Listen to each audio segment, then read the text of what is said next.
Muy buenos días, octavo básico. Vamos a comenzar con la clase número 20, que lleva por nombre calor y temperatura.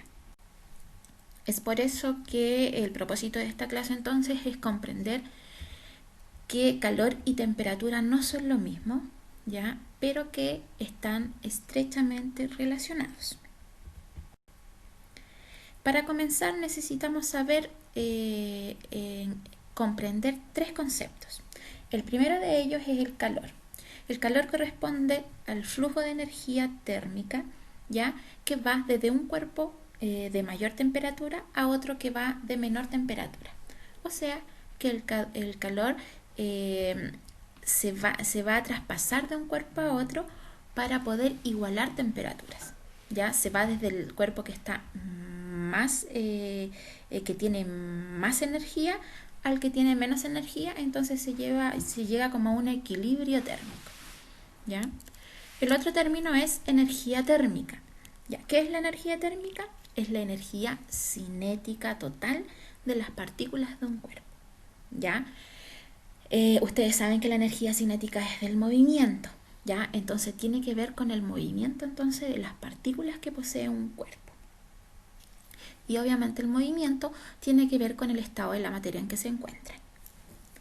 Y el otro concepto es la temperatura. Ya, la temperatura es la medida de la energía cinética, ya, por medio de la medida entonces de la energía cinética que tiene un cuerpo, ya, de acuerdo al movimiento de las partículas que posee. Ya, entre mayor movimiento tengan estas partículas, mayor va a ser la temperatura del cuerpo.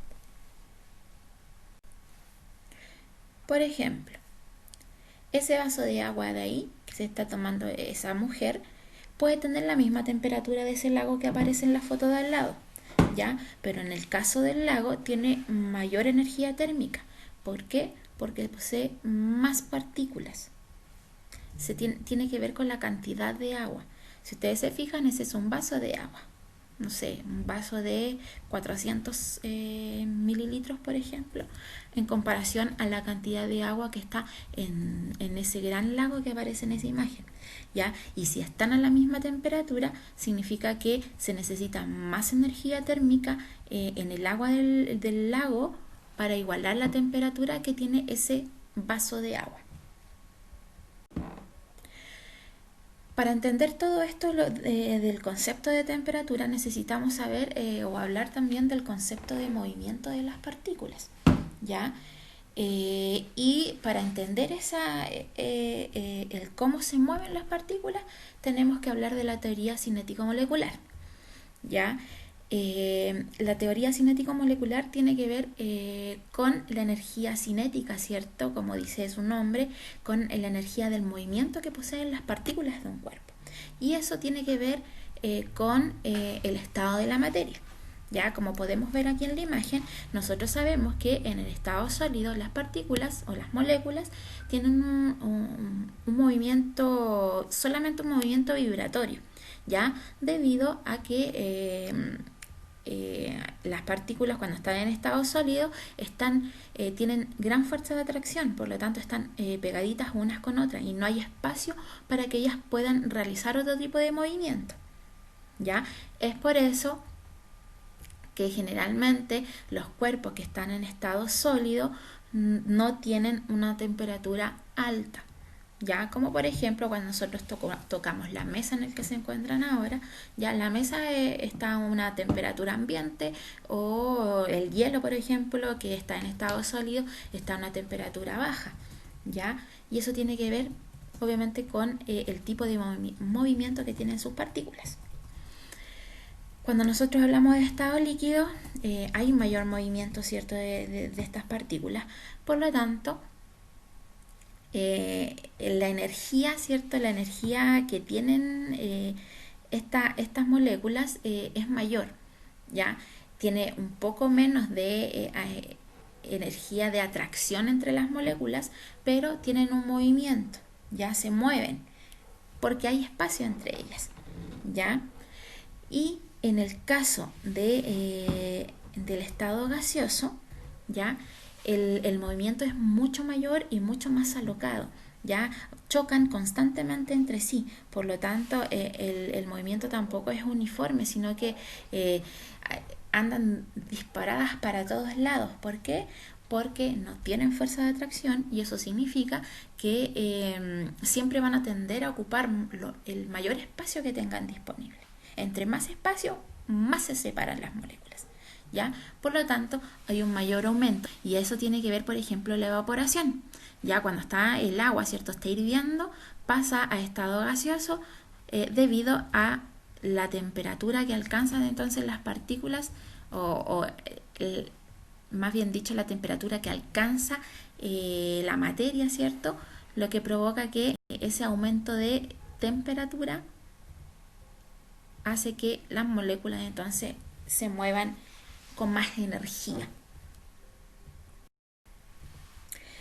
Y la temperatura, una de las cualidades que tiene es que la podemos medir con un termómetro, ¿ya?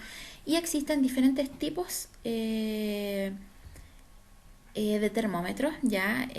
Pero la mayoría funciona gracias a la dilatación térmica, ¿ya? ¿Qué quiere decir esto? Que a una mayor temperatura, ¿cierto? El elemento, no sé, pues en el caso, por ejemplo, de la imagen que aparece ahí son termómetros de mercurio. El mercurio tiene esa propiedad de que al aumentarle la temperatura se empieza a dilatar, o sea, empieza como a crecer, ¿ya?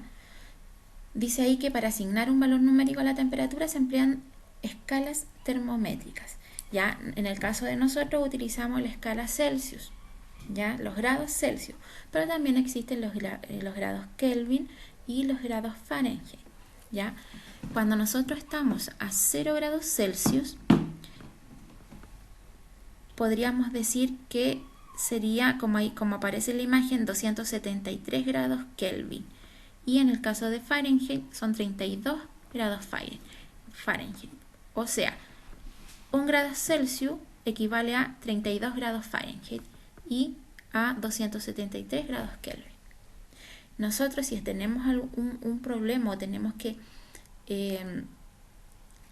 hacer una conversión de grados, hay unas ecuaciones con las que aparecen en los cuadros rojos, donde dice que podemos pasar desde grados Celsius a Kelvin o de grados Celsius a Fahrenheit, ya donde tenemos que la temperatura va a ser igual a los grados Celsius más 273 cuando queremos pasar de Celsius a Kelvin, ya. Y si nosotros queremos pasar de Celsius a Fahrenheit, los grados Fahrenheit va a ser igual a 1,8 por, el 1,8 es una constante, siempre va a estar ese 1,8, ya, por la temperatura en grados Celsius más 32.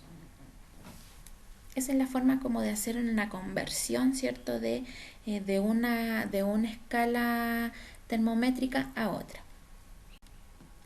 Por lo tanto, para entender un poquito más todo lo que tiene que ver con la temperatura, ¿cierto? De los cuerpos, ustedes van a desarrollar la actividad que se encuentra en la página 84 y 85 del cuadernillo de actividades. ¿Ya? Tienen que leer atentamente y seguir al pie de la letra las instrucciones, ya que van a trabajar con agua caliente. ¿Ya? ¿Qué es lo que van a hacer? Ustedes van a fabricar, ¿cierto? Un termómetro, ¿ya?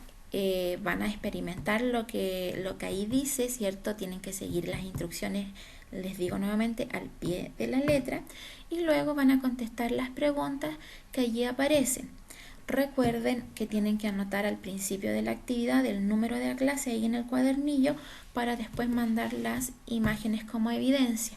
Ya, la evidencia de esta clase tiene que ser de las preguntas contestadas más cómo fueron experimentando con este termómetro hecho en casa con agua caliente. ¿Ya? Y eso sería la clase número 20. Espero se encuentren muy bien. Recuerden que tienen que ir al día, por favor, con sus actividades porque tengo que ir evaluándolas semana a semana. La idea es que no se junten todas y evaluar todas de una, ¿ya? Entonces, vayan al día, no se atrasen, y los que tienen atrasado las actividades anteriores del primer semestre, ponerse al día también. Que estén muy bien, un abrazo a cada uno, nos vemos, chao chao.